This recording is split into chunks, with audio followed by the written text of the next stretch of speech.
and reach a conclusion based on that. Okay, no, they are never outside the passage. So the process of drawing a conclusion based on available evidences is inference. That's one thing. So therefore, it also means the process of making logical assumptions. Now, for example, a lot of people told me here, I know they were just doing it on a lighter note, and I really like when we joke around together and we are lighthearted, and I'm also that kind of person. I don't believe in sober, formal, or that kind of typical classroom type of a class. Like, I always believe that I am one among my friends.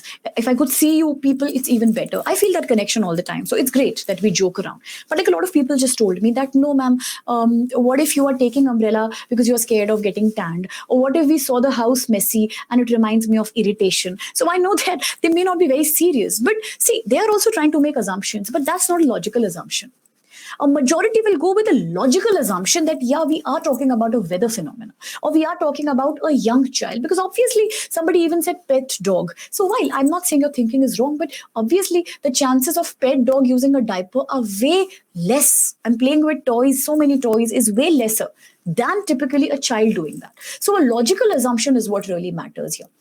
It's not just about making any assumption. Sometimes assumptions can be very unwanted also. Anything can come to your mind. But logical assumption, when you see the evidence, whatever is the best logical assumption you can make, that is an evidence, like what you just did.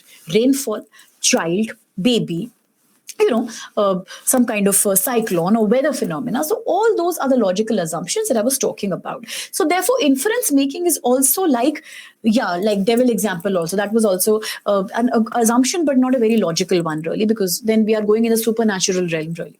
Okay, so now inference making is therefore about reading between the lines. The passage is giving you certain evidences. You have read the passage thoroughly, but for making logical assumption, for making some kind of, you can say, conclusion, based on the evidence, you are trying to read between the line. Like, for example, I said there is a cloudy weather outside and I'm using an umbrella. So you read between the line, rainfall. I said the house is messy and there is some toy and diaper. You immediately read the line in between, which was not there.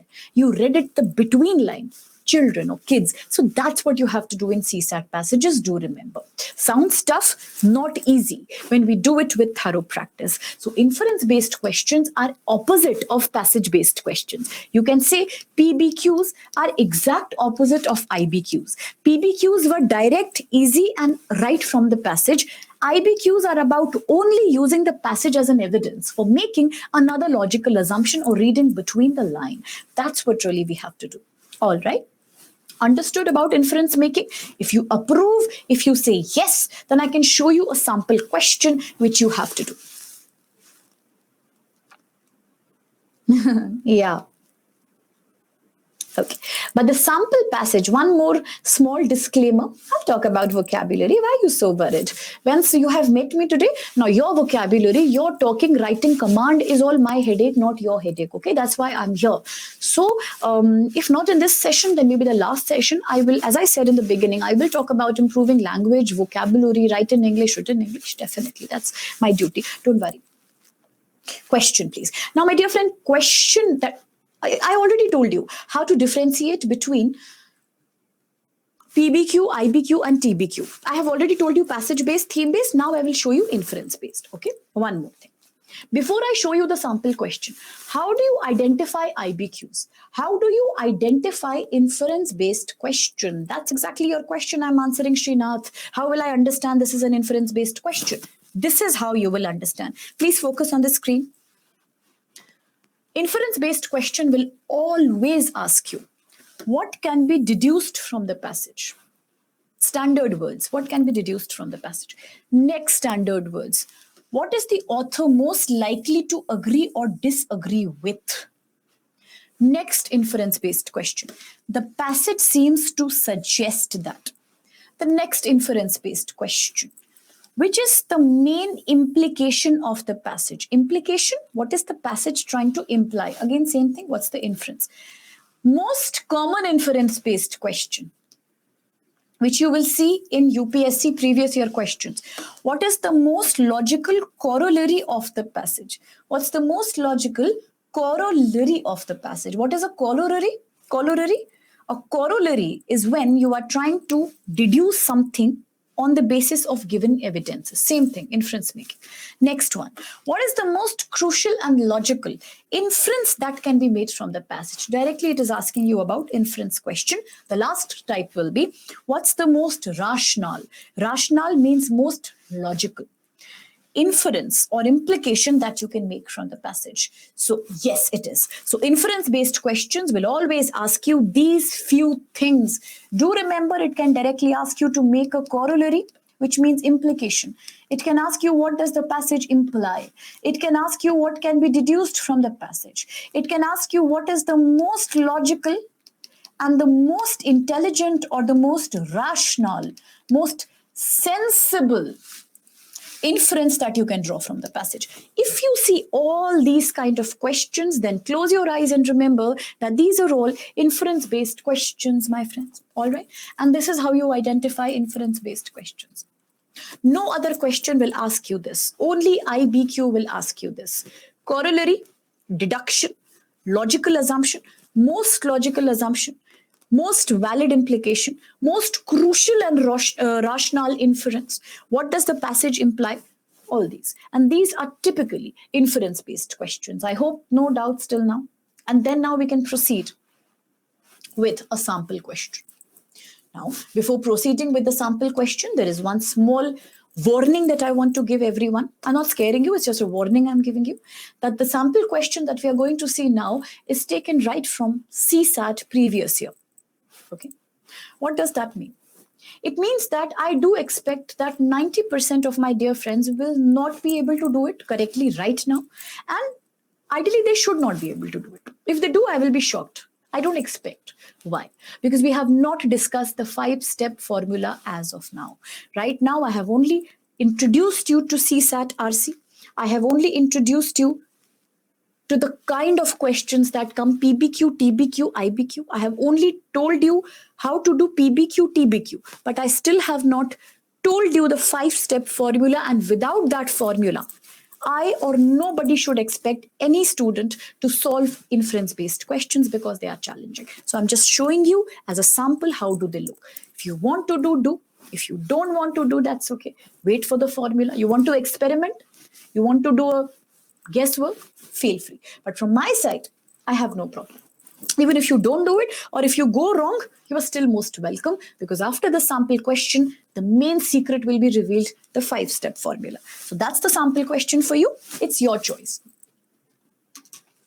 I will give you more time. Sure. Vyavdhanik Chetavni. Yes, that means risk, warning.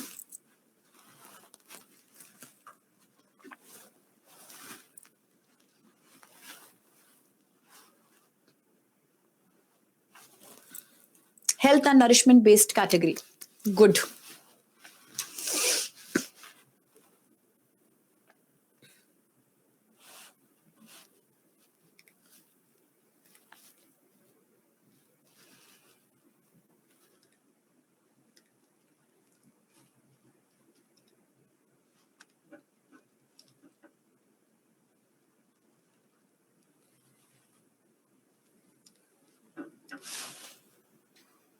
Corollary is what I told you. Implication.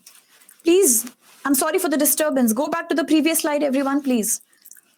Please have a look at the 5th typology that I showed you. What's the most logical corollary?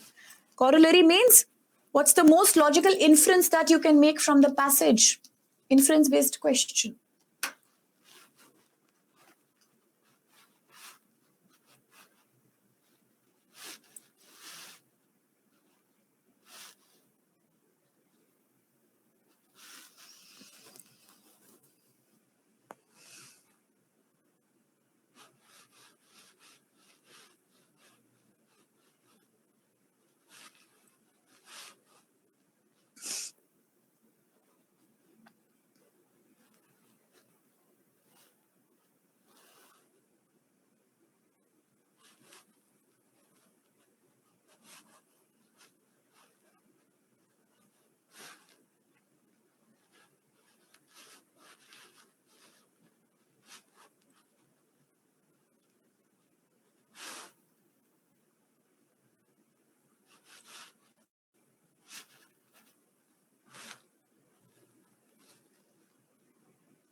It's an IBQ.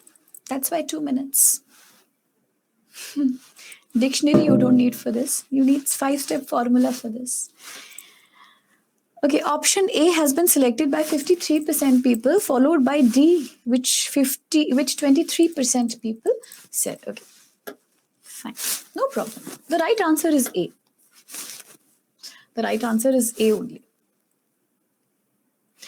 Honestly, those who got it correct, was it a guesswork, or there is a reason why you said A? I'm not doubting. I'm just asking.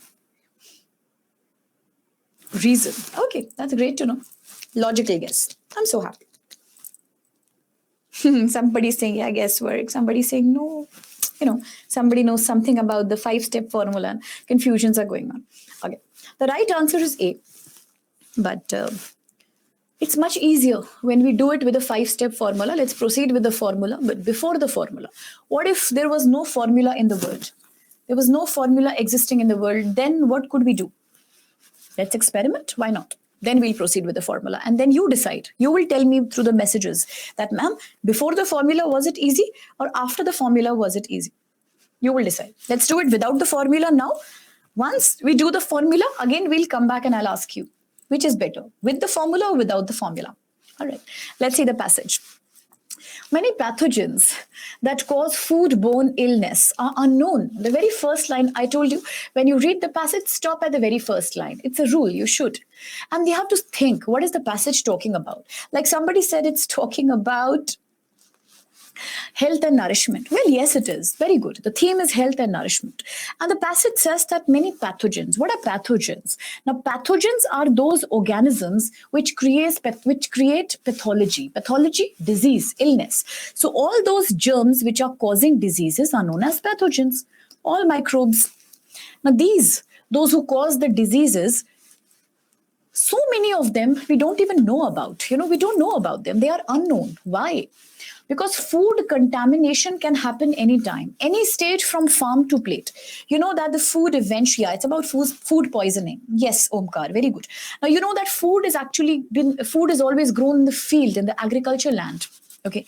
Now, from there, it gets cut, then stored, then harvested, then cleaned up, then further refined, processed. Then it goes into packets and then in the wholesale market, then your nearest retail market, and then it comes your home and then somebody cuts it, washes it, cooks it, and then it comes to your plate. Imagine the journey which food is doing.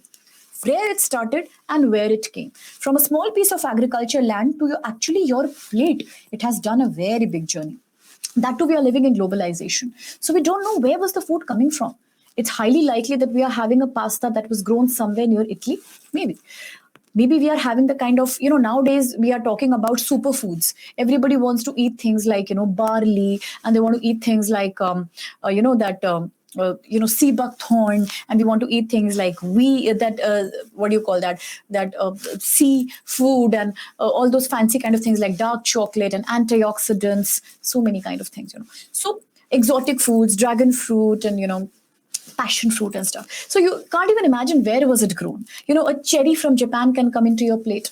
A strawberry grown in Brazil can come in your plate. The cocoa grown in Ghana can come in your chocolate that you're consuming. So the world is large. The ghee made in India can be consumed by somebody sitting in the America. So like that. Now, where is the land and where is the plate? The consumer can be far, far away. And therefore, the food has to travel a lot of distance. Now, because the food is traveling so much distance, it is very, very difficult, to track that where did infection actually take place.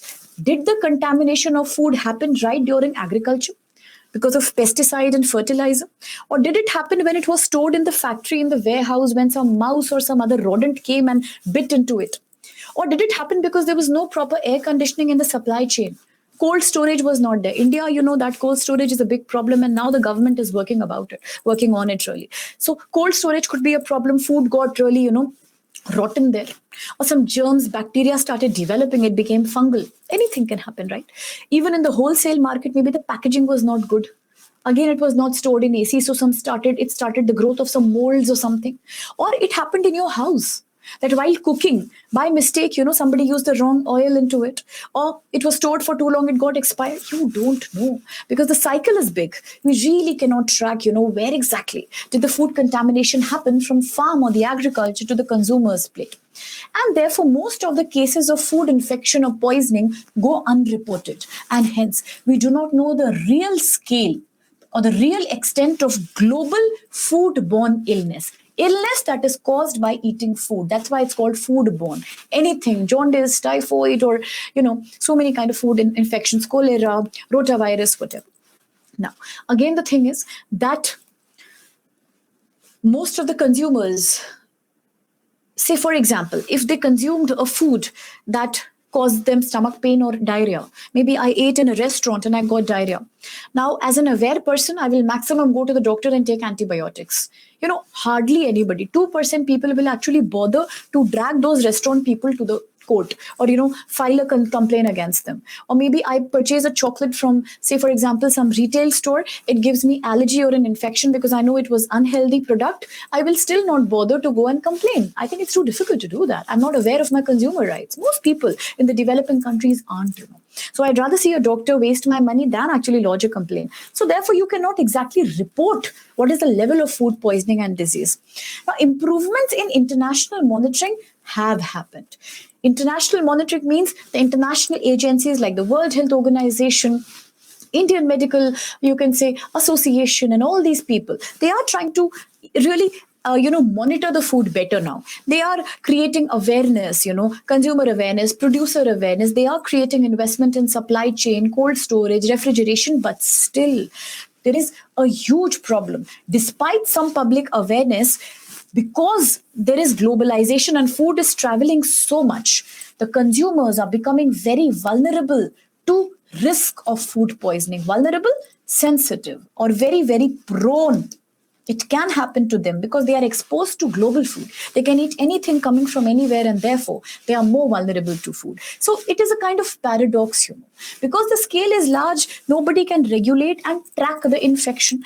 Another thing is it is a double-edged sword, On the one hand, we are enjoying more variety. Like we really like the fact that we can eat imported chocolates now. Few years back in India, things like Toblerone and Hershey's were not the chocolates that we would easily get. We would eat Amul and Campo and Dairy Milk.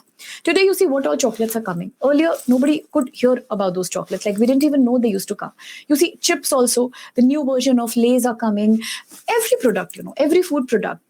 The Ghanan cocoa or the Brazilian cocoa, so many fancy things are coming up. The Kit Kat, which is foreign variety, spaghetti, and these are just few things. Pringles, so many things are coming. So, which means although we have a choice, we are enjoying the fact that we are having good variety.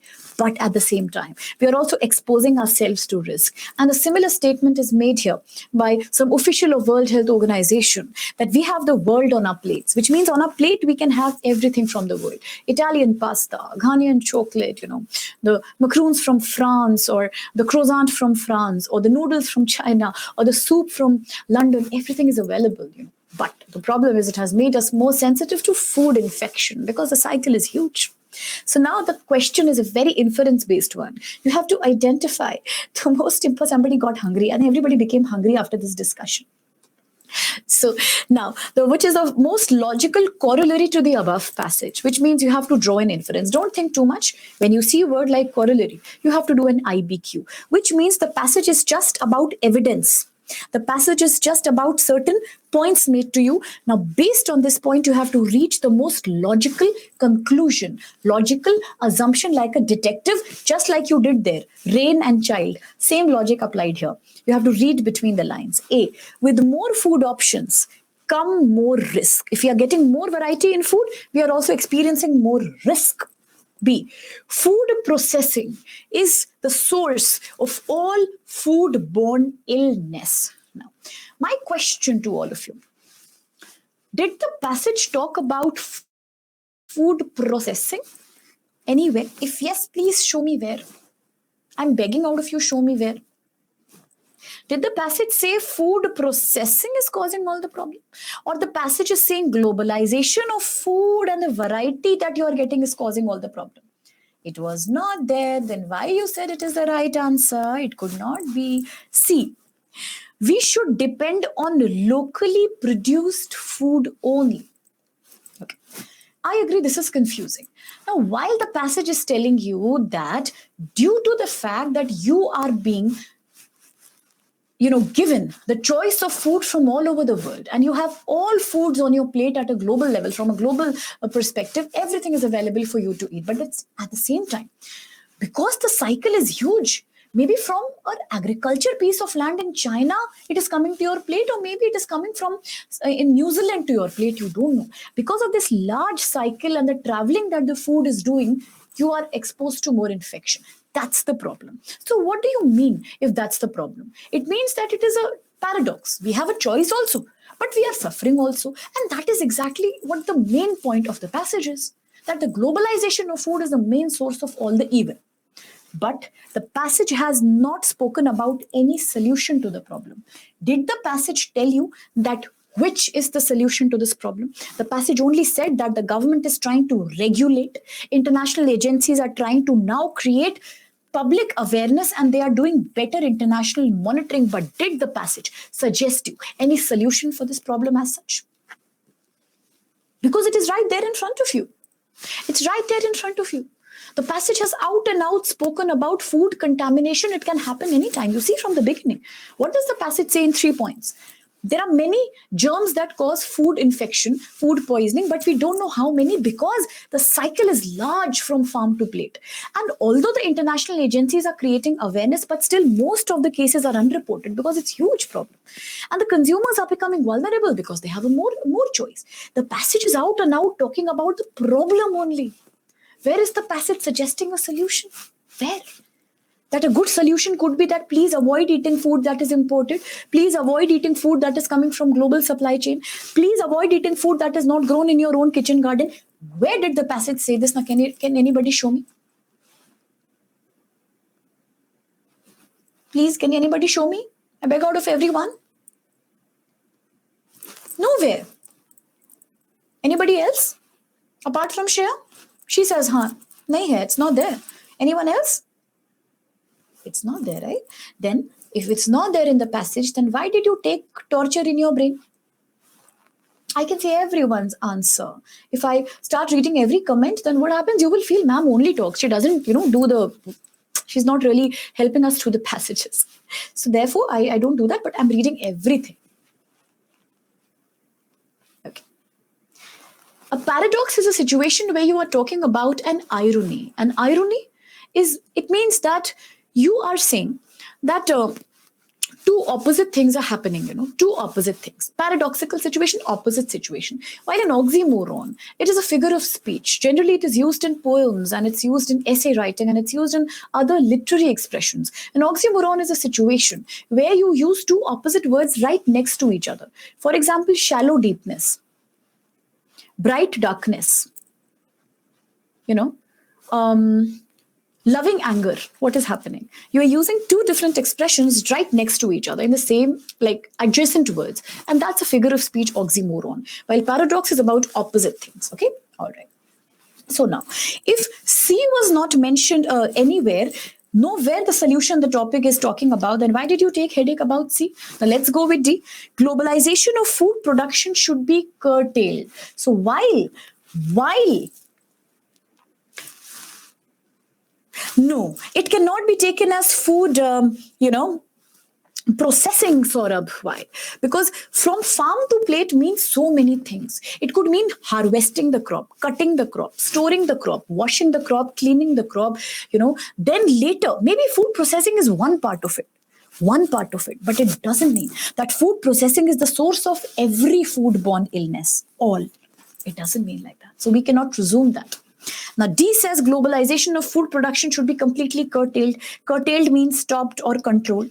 Now, while the passage is talking very clearly that globalization of food production is the cause of all the food poisoning and the vulnerability of the consumers, and it is saying a very good solution is better monitoring and better regulation.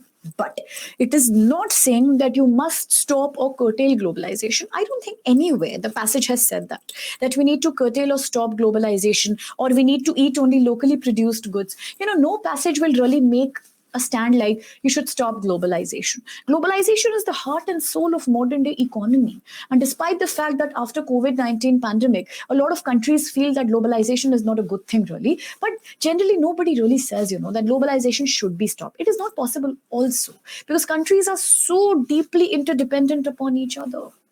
From a country like China, still India is having a very high degree of export-import relationship, despite the political warfare, despite the ideological warfare, despite the fact that China is infamous for the COVID-19 pandemic triggering and stuff like that. So in that case, how can we presume that the passage will talk about stopping globalization? No.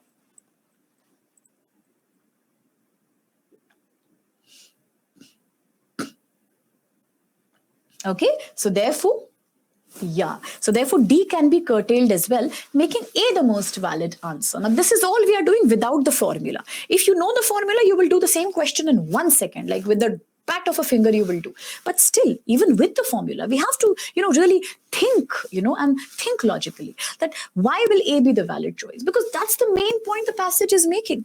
You see the last line, we have the world on our plates. If this is my plate, in my plate today, as a modern day consumer of modern society, I can eat potato that was grown in Portugal. I can eat noodles that came from Mexico. I can eat chocolate that was grown in Ghana. I can eat sushi that's coming from Japan. I can also, for example, eat cherries that were developed in, again, Japan. For example, I can eat fish that was initially caught in Vietnam. That's the choice I have. I have the world on my plate. It's an expression. I have the world on my plate. So this sums it up. Yes, saag from Punjab or, whatever you say, the gunpowder of sambar from Andhra Pradesh and the desiccated coconut powder from Kerala, what not? We can have so many choices today, not just domestically, but even internationally, right? Right? So that's why, since we have choice of eating everything and we have the world on our plate, that's what makes us vulnerable. And that's the last line of the passage. We have the world on our plate. And the line before that says, the globalization of food production, while it gives you variety, it also increases your vulnerability. It makes you more prone to infection because infection can happen anywhere. Agreed? And that's the reason A is the most valuable choice. My dear one, D was not the right choice because the passage doesn't say that stop globalization. In fact, C and D both have the same problem. The passage has not spoken about any solution.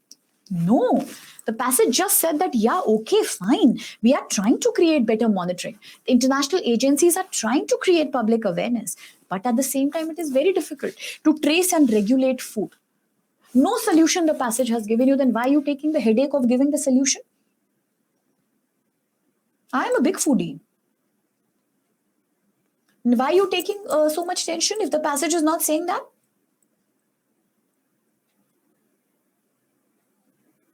So now you tell me, is everyone convinced that A is the right answer, especially those who initially got it incorrect?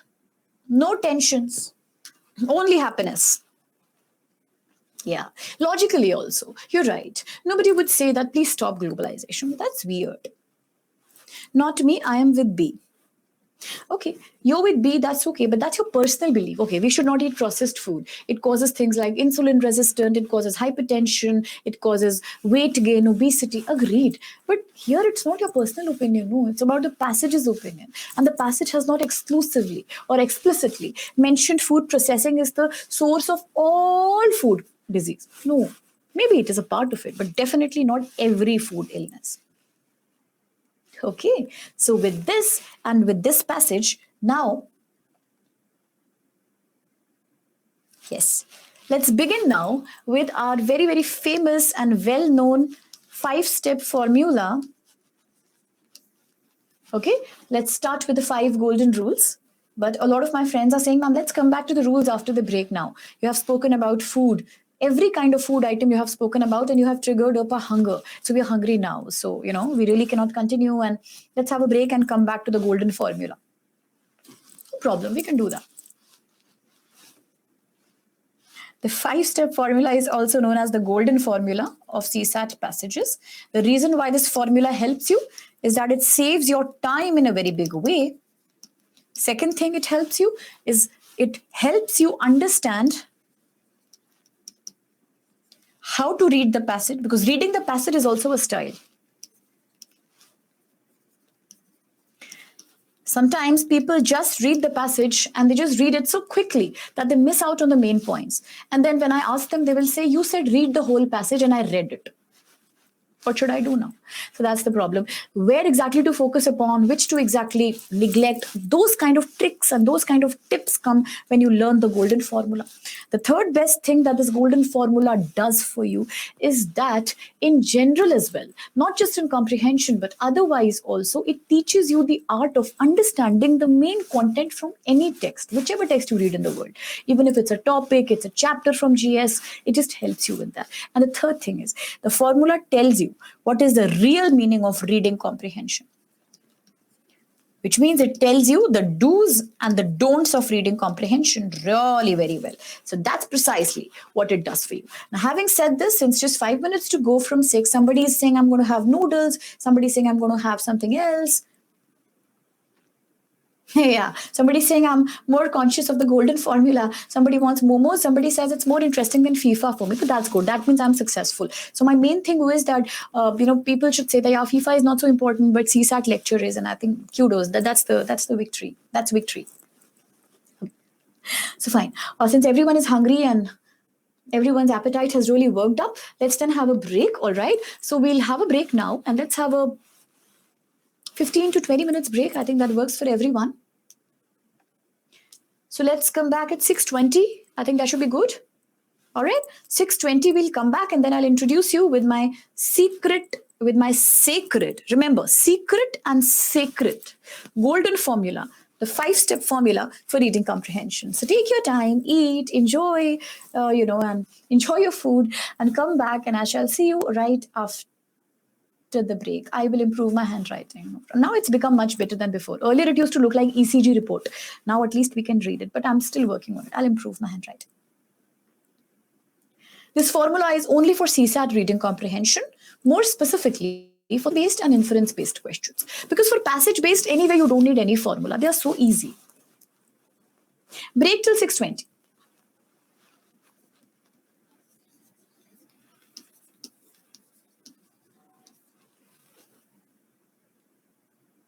Sure. I'll improve my handwriting in 20 minutes. After the break, I will write better.